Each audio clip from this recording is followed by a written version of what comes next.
अब मैं आपसे 8 वो चीज़ें शेयर करूंगा कि जिसके ऊपर अमल करने से आप अपने इल्म को बढ़ा सकते हैं, ठीक है ना।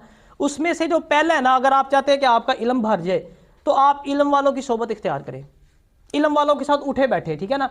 आपने दीवार में कील ठुका देखा है, वो चिपका रहता है ना, दीवार के अंदर ठुका रहता है, इसी तरह ठुक जाए उनके साथ, चिपक जाए उनके साथ। जब भी आपको फ्री टाइम मिले कोशिश करें इल्म वालों के साथ बैठे, उनसे सवाल किया करें, ठीक है ना। सवाल। अब एक और चीज़ यहाँ मैं आपको बताऊँ बड़े काम की, वो इल्म वाले लोग जो इस दुनिया से जा चुके हैं, अगर आप उनकी सोबत इख्तियार करना चाहते हैं तो वो भी कर सकते हैं, वो भी पॉसिबल है। जानते हैं कैसे? कोई बताएगा कैसे? आप उनकी बुक्स रीड करें। हम किसी की सोबत में क्यों बैठते हैं? ताकि हम उससे कुछ सीख के उस पर अमल करके अपनी ज़िंदगी को बेहतर बना सके। तो अगर किसी ने कोई किताब लिखी है, वो इस दुनिया से चला गया है, अब वो उसने लिखा हुआ है ना, आप उसको पढ़ें, उस पर अमल करें, वो ऐसा ही है जैसे आपने उसकी सोबत इख्तियार किया। तो बताने का मकसद है रीडिंग किया करें, बुक्स को पढ़ा करें। इस तरह आपको जैसे आप कहते हैं जी अल्लामा इकबाल रहमतुल्लाहि ताला अलैह की सोबत हमें चाहिए, आप उनकी किताबें पढ़ें, उस पर अमल करें, आप समझें आप उनकी सोबत में है। वैसे भी रूटीन के अंदर भी ना आप आदत डालें, रीडिंग की आदत रखें, कभी भी फ्री नहीं बैठना, कुछ ना कुछ अच्छा पढ़ते रहा करें। इल्म जो है ना वो याद रखें हमेशा प्यास से हासिल होता है। जिस बंदे को इल्म की प्यास नहीं है ना, इल्म उसके पास कभी भी नहीं आता। घोड़ा अगर प्यासा होगा ना तो उसके आगे आप चुल्लू भर पानी भी रखेंगे ना, वो फटाफट पी देगा। अगर उसको प्यास नहीं है ना, आप उसको समुद्र के किनारे भी खिला देंगे ना, उसको कोई फर्क नहीं पड़ता उससे। अगर आप में प्यास नहीं है, मैं आपको बड़ी से बड़ी लाइब्रेरी में ले जाऊं, आपके लेफ्ट राइट आगे पीछे बुक्स ही बुक्स हैं, कोई फर्क नहीं पड़ने वाला। मैं आपको उलमा के दरमियान बिठा दूं, नहीं फर्क पड़ेगा। आप चाहते ही नहीं ना, इल्म आप हासिल करना ही चाहते नहीं, आप में वो तलब ही नहीं है, आप वो सीखना ही नहीं चाहते, तो वो नहीं आपके पास आएगा। प्यास पैदा करनी है अपने अंदर, प्यास होगी तो फिर इल्म चल के आपके पास आएगा। ये था दूसरा, जनरल रीडिंग जो हमने करनी है। तीसरे नंबर पे अगर आप चाहते हैं कि आपके इल्म में इजाफा हो तो सवाल किया करें। कहते हैं इल्म एक छुपा हुआ खजाना है, और जो सवाल है ना वो इसकी चाबी है। जो बंदा सवाल करता है ना वो सीखता जाता है। यार आप साइंस को देख लें, आपकी साइंस की बुनियाद क्या है? सवाल पे ही तो है। वो लॉ ऑफ ग्रेविटी है, और न्यूटन ने की किया सी, सेब गिरा, फिर उसके ज़हन में सवाल आया कि यार ये नीचे आता तो ऊपर क्यों नहीं जाता? सवाल था ना। उस एक लम्हे में जब उसने ये सवाल सोचा तो लॉ ऑफ ग्रेविटी जो है वो वजूद में आ गया, सिर्फ इस सवाल की वजह से। अगर सवाल ना करता तो सवाल करना है हमेशा ग्रेविटी ना आती।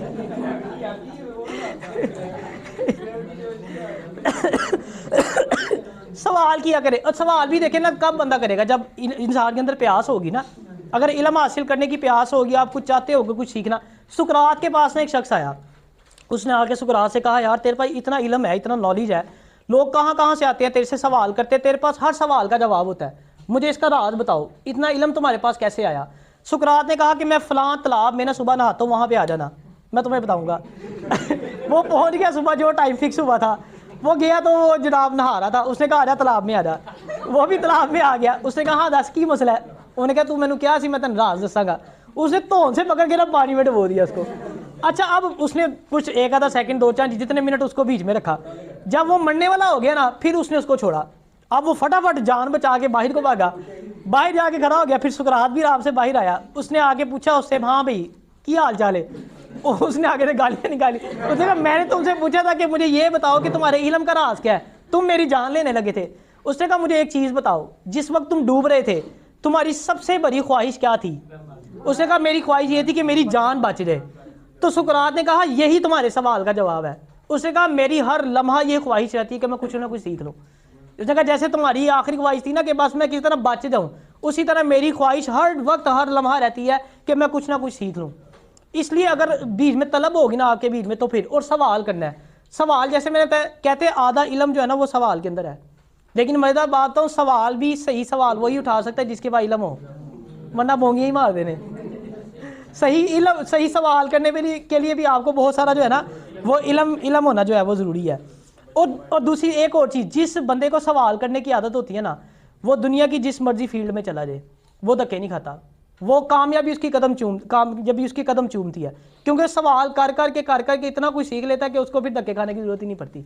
और चौथा जो काम हमने करना है वो है शेयरिंग। इल्म हासिल करना है ना उसको फिर आगे शेयर करना है। हज़रत अली रज़ी अल्लाह ताला अन्हु ना नहजुल बलागा में इरशाद फरमाते हैं कि जो इल्म है ना वो अंबिया की मिरास है, और जो मालो दौलत है ना वो फ़िरौन का सरमाया है। आप फरमाते हैं जो मालो दौलत है ना वो खर्च करने से कम होता है, लेकिन इल्म खर्च करने से बढ़ता है। आप ना कभी गौर करें, आप वो दिए के साथ दूसरे दिए जलाएं तो जो असल दिया होता है जिससे आप दिए जला रहे होते हैं, क्या उसकी रोशनी में कमी आ जाती है? नहीं आती। इसी तरह जब आप इल्म बांटते हैं ना, वो बढ़ता है, उसमें कमी कोई नहीं आती। हमें लग रहा होता है कमी आ रही, लेकिन वो कमी नहीं आ रही होती, वो शेयरिंग के साथ और मजीद ज़्यादा बढ़ता जाता है। यानी ये भी एक सोर्स है। अगर आप चाहते हैं कि आपका इल्म बढ़ना शुरू हो जाए तो आप शेयरिंग करना शुरू कर दें। और पांचवा जोन से है ना, अपने आप को ना दूसरों से कंपेयर करना छोड़ दें। ये बहुत बड़ा समझ लें कि एक फ्लॉ है हमारे अंदर कि हम लोग खुद को ना दूसरों से कंपेयर करते हैं। हम देखते हैं यार कज़न ने जो है ना वो 1000 नंबर ले लिए हैं, अब मेरे 1050 आने चाहिए। उसका नुकसान क्या होता है? हम शॉर्टकट्स तलाश करते हैं। क्योंकि सही जो स्टडी करने के लिए आपको वो क्या कंसेप्चुअल स्टडी करने के लिए, कंसेप्ट क्लियर करने के लिए आपको प्रॉपर पढ़ना पड़ता है, आपको सवालात उठाने पड़ते हैं, आपको वक्त देना पड़ता है। लेकिन नंबरों के लिए आपको रट्टा चाहिए। अब आप क्या करते हैं, उससे आगे निकलने के चक्कर में ना बाकी स्टडी छोड़ देते हैं, यानी इल्म हासिल करने से गए, उससे महरूम हो गए। अब आपने काम पकड़ लिया रट्टे का, शॉर्टकट की तलाश में निकल गए आपने कहा बस मैंने किसी तरह रट्टा लगा के ना इससे आगे निकल जाना है। एक डॉक्टर थे ना, वो वॉक पे निकले, वॉक कर रहे थे, आगे एक शख्स जा रहा था, वो भी वॉक कर रहा था। डॉक्टर साहब ने जनाब थोड़ा तेज भागना शुरू किया, एकदम जनाब उसे आगे निकल गए, बड़ा खुश हुए, वाह मैं उसको काट दिया। एकदम उनके ज़हन में ख्याल आया, यार हम अपनी ज़िंदगी में भी ऐसे ही करते हैं। हम कई लोग ऐसे हैं जिनसे हम आगे निकलने की कोशिश करते हैं, मुकाबलाबाजी कर रहे होते हैं, लेकिन उस शख्स को नहीं पता होता कि ये मेरे से मुकाबला कर रहा है। जैसे वो वॉक कर रहा था, उसको तो नहीं पता कि आपने उसके साथ रेस लगाई हुई है, वो तो अपनी धुन में जा रहा था, आप उसको काट के खुश होने लग गए। इस तरह हम अपनी खुशियों से महरूम हो जाते हैं, यानी ना खत्म होने वाली मुकाबलाबाजी।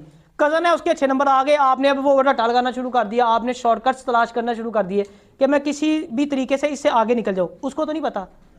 आपका कोई दोस्त है अकेडमी में, कोई 3-4 दोस्तों से आप जेलस होते हो, कहते हो ये आगे निकल जाते हैं, अब आपने दौड़ लगा दी उनसे आगे निकलने की, उसको नहीं पता कि आपने दौड़ लगाई है। आपने अपनी सारी खुशियां महरूम कर ली, आप नॉलेज से महरूम हो गए, आप कुछ नहीं सीख रहे। तो ये कंपैरिजन से बाहर निकलना है। आपने इल्म हासिल करना है इसलिए कि मैं एक अच्छा इंसान बन सकूं, मैं उसको आगे शेयर कर सकूं, अपने मुआशरे में कोई तब्दीली ला सकूं, ना कि नंबरों की रेस। हम समझते हैं कि जो तब्दीली है ना, इंसान का जो स्टेटस चेंज होता है, हम समझते हैं वो डिग्रियां हासिल करने से होता है। डिग्री हासिल करने से नहीं स्टेटस चेंज होता, स्टेटस चेंज होता है इंसान का इल्म हासिल करने से। तो इल्म हासिल करना है, ये कंपैरिजन करने वाला जो काम है ना, इससे बाहर निकले। आपको किसी से कोई गर्ज नहीं, आप अच्छे तरीके से अपना कंसेप्ट क्लियर, जो बंदा कंसेप्ट क्लियर करके पढ़ता है ना, वो जो अनलिमिटेड नॉलेज हासिल करता है, और जो बंदा रट्टा लगाता है वो लिमिटेड नॉलेज हासिल करता है, क्योंकि उसको पता था ये 4 लाइनें मैंने याद करनी है और जाके लिख देनी है। और आगे आने वाली प्रैक्टिकल लाइफ में भी बंदा वही कामयाब होता है जिसके वो कंसेप्ट क्लियर होते हैं। रट्टे वाला वहाँ पे भी रह जाता है, रट्टे वाले को वहाँ पे भी कुछ नहीं मिलता।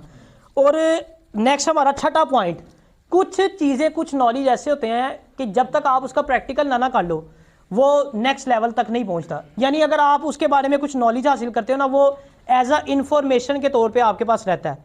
जब तक आप अमल नहीं करेंगे, कहते हैं नॉलेज इज़ पावर, तो नॉलेज पावर तभी बनता है जब आप उसके ऊपर अमल भी करते हैं। मिसाल के तौर पे मैंने आपको टाइपिंग के बारे में बता दिया जनाब, आपने हाथ ऐसे रखने हैं, ठीक है, ये 2 फिंगर्स पे जो है बटन्स पे जो है फिंगर्स नहीं होंगी, ठीक है, आपने इतने टाइम की टाइपिंग करनी है, और ये मिस्टेक आपने नहीं करनी, आपने अपनी एक्यूरेसी बेहतर रखनी है। मैंने आपको टिप्स दे दिए, ये इन्फॉर्मेशन के तौर पर आपके पास रहेगा, नॉलेज नहीं बनेगा जब तक आप वो प्रैक्टिकल नहीं कर लेंगे। गाड़ी की ड्राइविंग है, आप गूगल से बेशुमार यूट्यूब से निकाल के वीडियोज़ देख लें, वो एक इन्फॉर्मेशन ज़रूर है, नॉलेज नहीं बनेगा तब तक जब तक आप उसको प्रैक्टिकली करके नहीं देखेंगे। तो कुछ नॉलेज ऐसे, बल्कि हर कोशिश की अगर जो भी आप सीखें ना उसको अपनी लाइफ में शामिल ज़रूर करें। आगे भी 2 काम करने हैं, सीखा उसको आगे भी पहुंचा दिया और अपनी लाइफ में उसको इम्प्लीमेंट भी कर लिया। और 7वां जो सा हमारा लास्ट पॉइंट है वो है कि अल्लाह ताला से दुआ भी किया करें कि या अल्लाह मेरे ऊपर इल्म के और हिकमत के दरवाजे खोल दे। कुरान पाक की एक आयत का मफहूम है, अल्लाह ताला जिसे चाहता है ना उसे हिकमत अता फरमाता है, और जिसे हिकमत मिल गई ना उसे सारी भलाइयाँ मिल गई। ये हिकमत इतनी जो है ना आला किस्म की चीज़ है, अल्लाह ताला से दुआ करनी चाहिए, ठीक है ना। लास्ट पे बस आपको इतना कहूँगा कि कम अज़ कम ना इतना ज़रूर सीखो, इतना इल्म ज़रूर हासिल करो कि जब आप बोलने लगो ना तो लोग लिखना शुरू कर दें, इतना ज़रूर आपको आना चाहिए।